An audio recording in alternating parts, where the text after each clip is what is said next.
যাব নোৱাৰোঁ বা অস্ত্ৰ ল'ব নোৱাৰোঁ, আমি এটাই কাম কৰিব পাৰিম, সকলোৱে তেওঁলোকক আমি সাহস দিব পাৰিম, লগতে আমি ইজনে সিজনৰ সাহস হ'ব পাৰিম।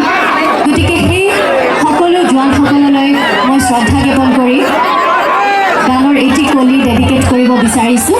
আৰু মই বিচাৰিম আপোনালোকে সকলোৱে যেন অকণমান আমাৰ দেশৰ বাবে আসনৰ পৰা থিয় দি দিয়ে, আমাৰ দেশৰ কাৰণে সকলোৱে অকণমান সময় থিয় দি দিয়াটো মই বিচাৰিছোঁ।